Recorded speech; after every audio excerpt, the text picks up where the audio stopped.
Mikey's Drive Time on Brentwood and Billericay's Phoenix FM in association with Papa John's Pizza in Brentwood. That was, of course, Sleater and Kinney. On the way next, we've got Beverly Knight. Right now, we're going to be talking to Brian Clarke. Afternoon, Brian. Afternoon, how are you? I'm all right, thank you very much. All the better for seeing you. Now, I've been looking forward to this all day.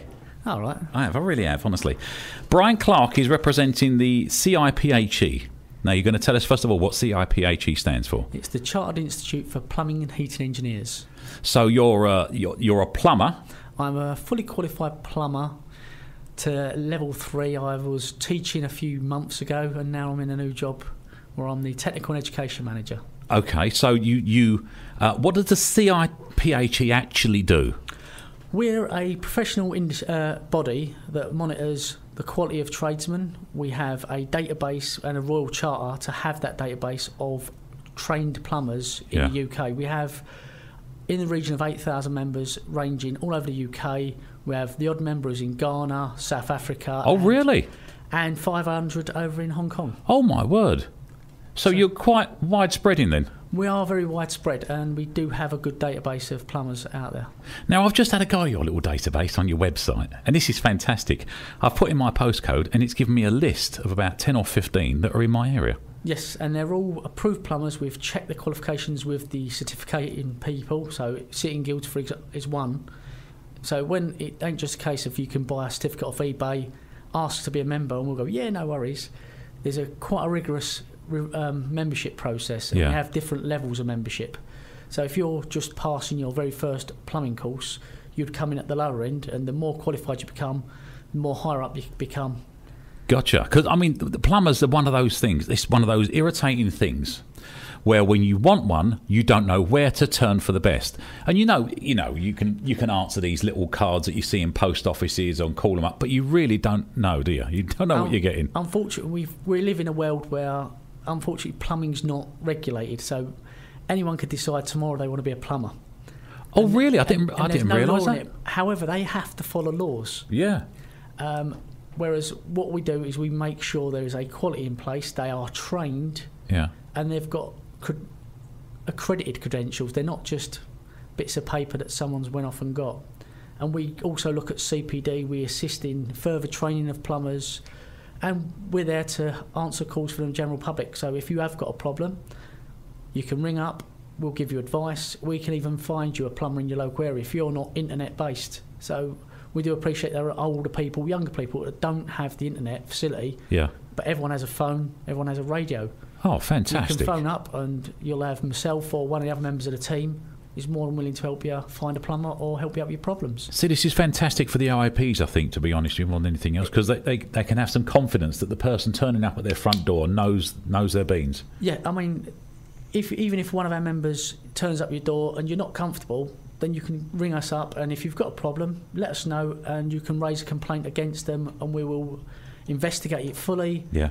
And we even have a board that sits there and quality controls them, and if they are at fault, we have different sanctions we can put in place. Oh, we can really? even make them advise them to go back, and we can even point people in the right direction. If you have had a bad experience with a plumber, we can tell you where to turn to get legal support and who should be looking at what to prosecute for. This is fantastic. This is really, really good. So your website address is ciphe.org.uk.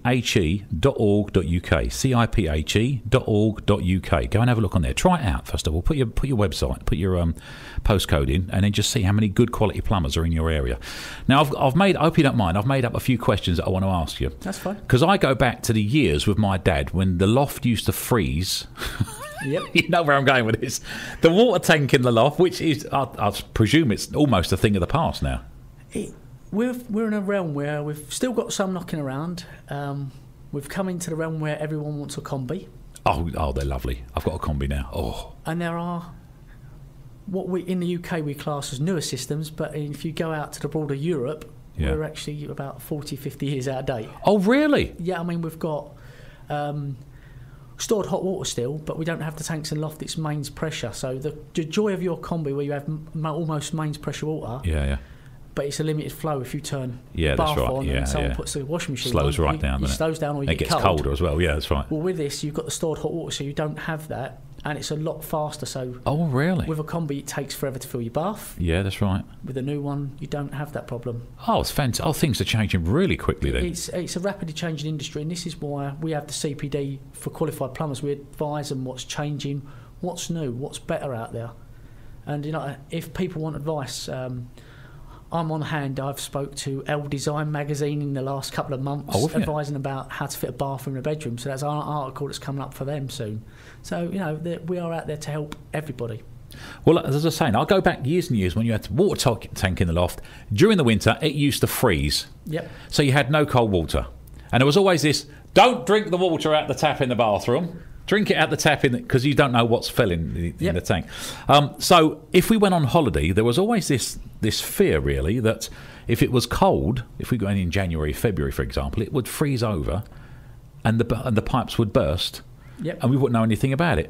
What should I do now if I'm going on holiday for a few weeks? Because I don't know what to do with the combis. Well, there's a number of choices. With a combi, it's quite simple. It looks after itself. Put your heating on for a couple of hours a day. Just bring it up to about 17 degrees in the house. So you're bringing the temperature down. It turns on for a little while, and it will stop that pipe from freezing. Do it about the evening time, sort of about 7, 8 o'clock in the evening. So that's good. The heat will be retained overnight. Yeah. Next day, the natural heat of the day will raise the temperature back up naturally. So you've got this nice ambient temperature always above the critical point. 4 degrees is when water starts to freeze. Everyone thinks water freezes at 0. It actually starts at 4. Does it? I didn't know that. Slush starts to appear is when it's 4 degrees. That's right. Yeah, that makes sense now. Yeah. So when you get to 0, that is frozen, and that's when water itself will expand 10 times. I didn't know that either. 10 times the size. So that's quite shocking. So we have a risk now that's why your pipe bursts. If it's stuck in this small space, that water wants to be 10 times bigger. So the only thing it does is it finds its first weak spot and it breaks it. And then our pipes leak, and if we're on holiday, we don't know about it. So with a combi, like I say, we set our timers to come on for a couple of hours a day, sort of towards the end of the day when it's starting to cool down, and we just want to top up the existing ambient heat in the room to keep it going over the night time. Now, years and years ago with my father, to stop things from freezing if we went away for a week or so, we used to open up the loft hatch. Yep. Put the heating on and open it. So we used to raise the temperature slightly so that the loft tank didn't actually freeze over. Do people still do that? Yeah, it's still a good bit of advice.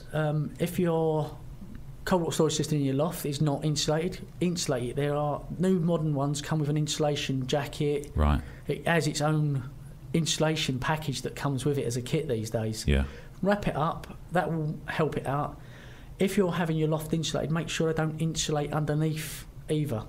You've got a lot of companies, they'll try and squash it underneath. Yeah, that makes sense. The idea is we want now the plasterboard underneath to sort of radiate some heat through from underneath, so the natural warming process comes from underneath. Yeah. It won't get to a temperature where it becomes too hot, but it's just going to help stop it from freezing. And again, loft hatch open, a little bit of heat into the airspace in the loft to keep the temperature above that critical 4 degrees. Now, how thick is the lagging around the pipes to stop them from freezing? Right, there's a whole standard to this, and depending on the size of the pipe will depend on how thick the lagging should be. Oh, really? So is it the thinner the pipe, the thicker the lagging? No, it's actually it will expand in size because the volume of water in there becomes more of a risk to cool. Oh, yeah, that makes sense. Yeah. So a 15mm pipe might only need 19 mils of lagging, right? Whereas a 22mm bit of pipe might need 23mm. But again, it's in relation to where it is in the house. If it's in your airing cupboard, even pipes in our airing cupboard are supposed to be lagged these days. But oh, really?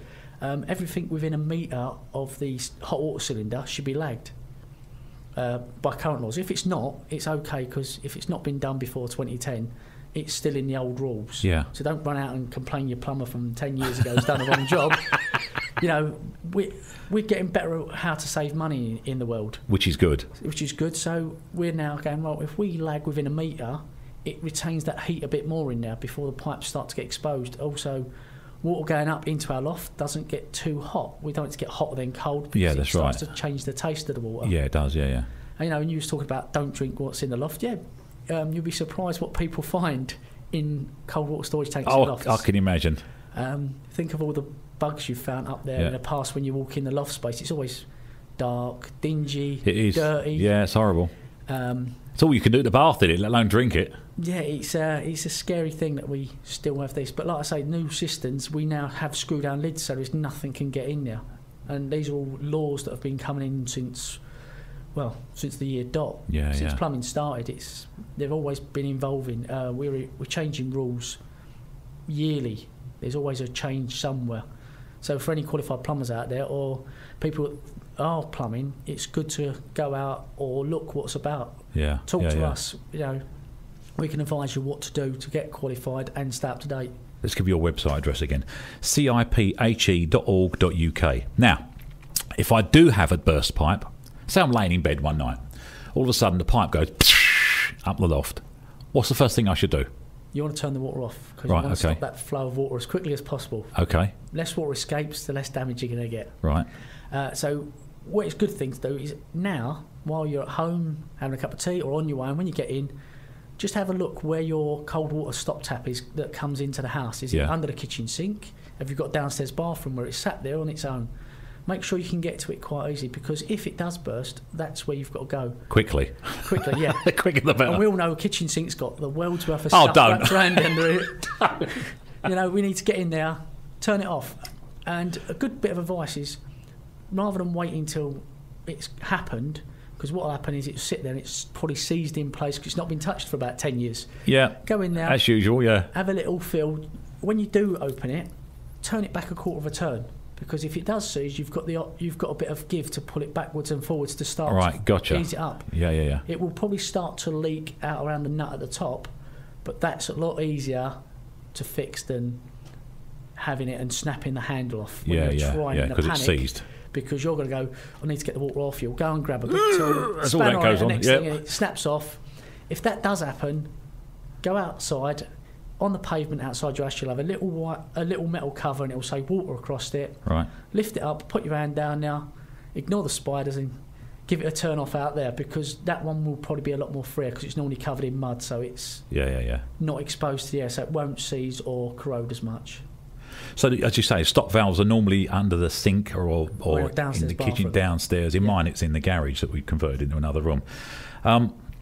So, if are there any 24-hour plumbers on your? So, if this does happen in the middle of the night, can I call somebody straight away? You go straight onto our website, and they'll have on there. You can ring the plumbers up. 24 hours. I'm not sure if we're specifying yet whether they're 24 hours or not, because it's down to the plumber's discretion if he works as a 24-hour call out, or whether he's a 9 to 5 plumber. We can't dictate their hours to them, but it's down to them. Some plumbers just dedicate themselves to 24-hour call-outs. And others like to be heating engineers and bathroom fitters and so on. With the copper piping that we have now, because all the lead piping should have been taken away virtually, all of it, shouldn't it? If it's in place, the lead pipes have got a lining of limescale in it, which is where they're safe at the moment. It's when we start to play with that and we break that limescale is when we start to risk the lead poisoning that everyone panics about. If you have a plumber come round, if he's advising you to remove the lead, it is better to have no lead in place. Because obviously there's less risk. But if you don't want it removed, he can cut back and connect with a approved fitting to a acceptable point. If you're having a bathroom done, you've got lead pipework, you don't want him ripping your floors up, going through your floors to get down to the kitchen. That's right, It suddenly becomes a very big job. Especially if it's in walls as well. You don't want that mess in your house when you're only expecting to pay out for a bathroom change. So it is acceptable to cut back to where it comes into that bathroom, as long as he's fitting in approved materials, which is plastic, copper these days are the two big ones that people use. That's fine, as long as he's using the right connecting to the lead. And something else that I saw, one of my friends, he used to install bathrooms and kitchens, and he knew quite a bit about plumbing. Passed loads and loads of exams. I can't believe the amount of exams that he actually went to test the legalisation of bits and pieces that he had to know this certain amount about electrics, and it was shocking what he had to know. But anyway, he started using these push fit stuff. That get the more pressure. Correct me if I'm wrong, Ryan. More pressure that's on them, the tighter they go. That's genius. That is. What it is inside there's a little rubber O-ring. And then on the nut itself, as you tighten up, there's a set of teeth that hook into it. And as the pipe wants to pull apart, those teeth dig in harder. See, that's genius. Like I say, we've moved on a long way from lead. So is it better to get the what almost seems old-fashioned piping now, which is copper piping soldered, or is the push fit stuff okay? That's down to personal preference of the plumber. I personally love copper. You know, copper, you put it in, it's been there for years. It's a tried and tested thing. Yeah. Push fit come in back in 1992, 1993 when I just first started in the plumbing industry. You know, I was on my apprenticeship back then, and it was coming in there by one manufacturer back then. But now we have multiple manufacturers doing it. So you know, it is good. So it has got a good 20-odd years lifespan on it anyway. Now, you mentioned your apprenticeship there. I want to talk to you about this. You done your apprenticeship in the military, didn't you? Yeah, I was in the army. I joined the army when I went for my entrance test into the army to see what I could do. Yeah. I got a big list of jobs, as most people do, and on there it said plumber and pipe fitter. I'll have some of that. I thought, well, I might as well get something out of them. I went away and done a 2-year apprenticeship in plumbing. Then I went and done all the other training as well, mixed in with that. And lo and behold, years later, I was a qualified plumber and I was plumbing around the world. So whereabouts did you go with the military? I've done 2 tours of Northern Ireland. Really? Oh my word! Plumbing? Yep, plumbing as well. Did you come across any? Were you under fire at all out there? Not out there. Not out there. You're going to tell us. You're going to save that bit till last, didn't you? Go on. Where else did you go? I've been 2 tours of Bosnia. Oh my word! Tour of Kosovo, where I was working as a hospital maintenance engineer. Yeah. I've done a tour of Iraq in 2003 during the war fighting part. I've done tours of Kenya where we built schools, tours in Cyprus, and everywhere else in between. In the army, yes, they have plumbers. I was accused before of lying that the army didn't have plumbers. Well, they must have. They've got everything else going there, haven't they? I turned around and said, well, who builds the camps? Who puts the showers in place? That's what I mean. They've got everything. Yeah. Electricians, they've got the whole lot. Every trade is in there. You know, if you want to go and become a tradesman, the army is a great place to learn. It's probably some of the best training you'll ever find anywhere. Well, Brian, this has been a fascinating... I knew it would be good. I knew it would be fantastic. Now, we want to try and get you in once a month to give us a few tips on bits and pieces that are going on. Would that be all right with you? That's fine. Anytime. That would be fantastic. Brian Clarke from CIPHE, thank you very much for coming in. Don't forget the website once again, ciphe.org.uk. Thank you very much, Brian. Thanks a lot. Life begins at the beach.